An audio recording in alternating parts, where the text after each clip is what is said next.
Assalamualaikum warahmatullahi wabarakatuh. Perkenalkan, saya Candi Sukma Masyasroja dari Oceanografi 2018 Universitas Diponegoro. Pada kesempatan kali ini, saya akan menjelaskan mengenai materi persamaan difusi satu dimensi dan dua dimensi. Untuk itu, langsung saja kita masuk pada penjelasan materi yang pertama, yaitu persamaan difusi. Untuk persamaan difusi ini, menurut literatur Liquid 2004, yaitu persamaan diferensial parsial yang merupakan representasi perpindahan suatu zat dalam perlarut dari bagian konsentrasi tinggi ke konsentrasi rendah tanpa dipengaruhi oleh kecepatan gerak fluida media. Jadi untuk persamaan difusi ini intinya yaitu dia perpindahan dari suatu zat berkonsentrasi tinggi ke konsentrasi rendah tanpa dipengaruhi oleh kecepatan. Kurang lebihnya seperti itu. Nah, untuk contoh, kita contohkan pada suatu tinta yang diteteskan pada air, maka tinta tersebut akan mengalami persebaran, di mana persebaran tersebut tidak dipengaruhi oleh kecepatan. Seperti itu kurang lebihnya. Kemudian kita masuk pada persamaan difusi untuk satu dimensi dan dua dimensi, namun terlebih kita akan mengulas pada difusi satu dimensi terlebih dahulu. Untuk persamaan difusi satu dimensi, dapat kita lihat untuk persamaannya yaitu do F per do T sama dengan AD dikali do kuadrat F per do X kuadrat. Nah, untuk nilai F ini merupakan konsentrasi partikel atau zat terlarut. Sedangkan untuk T itu merupakan waktu. Kemudian untuk AD itu merupakan koefisien difusi. Dan X ini merupakan arah dari sumbu horizontal. Kemudian kurang lebihnya seperti ini untuk difusi satu dimensi. Kemudian kita ke difusi dua dimensi. Untuk difusi dua dimensi ini hampir sama, namun untuk dua dimensi ini kita ditinjau dari dua sumbu, yaitu sumbu X dan sumbu Y. Ketika tadi di difusi satu dimensi dia hanya pada sumbu X, di dua dimensi ini dia ada sumbu X dan juga untuk sumbu Y. Kurang lebihnya seperti itu. Ada penambahan untuk ruang atau dimensi Y. Kemudian untuk menyelesaikan persamaan difusi ini kita dapat menggunakan dua metode, yaitu metode eksplisit dan metode implisit. Untuk itu kita masuk pada metode eksplisit terlebih dahulu. Pada metode eksplisit ini dia sedikit berbeda dengan implisit dikarenakan dia mempunyai syarat batasnya atau biasa kita sebut dengan kriteria stabilitas. Jadi apa sih syarat batas itu? Syaratnya itu di mana model yang dilakukan dia mempunyai nilai tertentu. Jadi seperti itu. Sedangkan pada metode implisit nanti dia tidak mempunyai syarat batasnya. Kemudian bisa kita lihat sebagai contoh ini kita tinjau dari persamaan difusi tadi. Pada persamaan difusi ini sebenarnya terbagi menjadi dua ruas, yaitu ruas kiri dan ruas kanan. Nah, untuk ruas kiri ini dia merupakan atau mewakili suatu waktu. Sedangkan pada ruas kanan dia yaitu mewakili suatu ruang. Kurang lebih seperti itu. Kemudian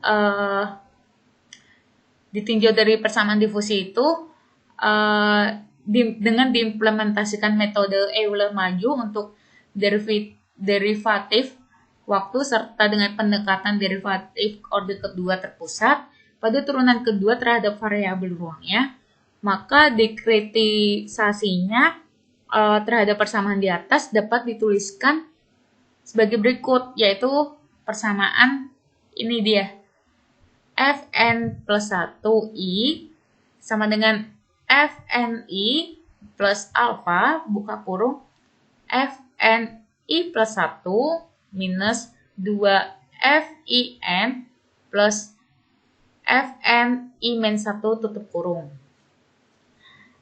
Nah, bisa kita lihat untuk Fn+1 ini, dia merupakan mewakili suatu ruang persamaan turunan kedua dari persamaan difusi tadi. Jadi dia merupakan ini merupakan turunan kedua. Sedangkan untuk Fn+1 ini dia merupakan mewakili waktu, dan ini merupakan mewakili untuk ruang. Kurang lebihnya seperti itu.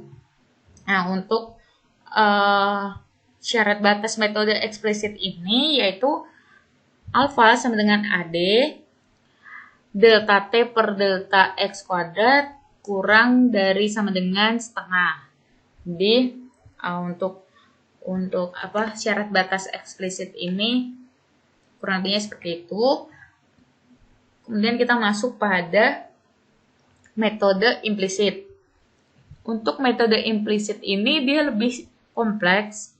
Jadi menggambarkan pendekatan persamaan difusinya itu dia tidak ada syarat kestabilan. Jadi nilai rata-ratanya langkah N+1 itu atau N diselesaikan dengan pendekatan matriks persamaan linier. Jadi untuk metode implisit ini dia keunggulannya untuk digunakan metode pemodelan, dia pengerjaannya akan lebih cepat dibanding dari metode eksplisit tadi. Kurang lebihnya seperti itu. Kemudian, ini merupakan contoh hasil dari difusi satu dimensi. Jadi untuk sumbu Y ini merupakan konsentrasi polutan, dan sumbu X ini merupakan ruang atau grid. Nah, bisa kita lihat, dapat kita asumsikan juga untuk konsentrasi ini kita mulai dari nilai 0. Dia mulai dari nilai 0 dari suatu perairan tersebut, kemudian terdapat konsentrasi polutan, dan hasil didapat grafik konsentrasi nilainya akan naik. Nilainya akan naik dan nantinya akan turun seiring dengan waktunya. Seperti ini. Kemudian untuk contoh hasil difusi 2 dimensi. Nah, untuk hasil 2 dimensi ini dia terpusat pada satu titik pusat dari polutan yang tidak berubah, tetapi konsentrasinya akan terus menyebar ke segala arah dan konsentrasi polutannya akan menurun juga seiring dengan waktu. Nah, pada hasil ini AD sama dengan 10, jadi penyebarannya terlihat lebih cepat. Atau bisa kita asumsikan semakin besar koefisien difusinya, maka penyebarannya dengan prinsip difusi ini akan terjadi penyebaran partikel yang semakin cepat dan luas. Kurang lebihnya seperti itu untuk materi persamaan difusi 1 dimensi dan 2 dimensi. Kurang lebihnya mohon maaf apabila masih terdapat salah kata. Terima kasih.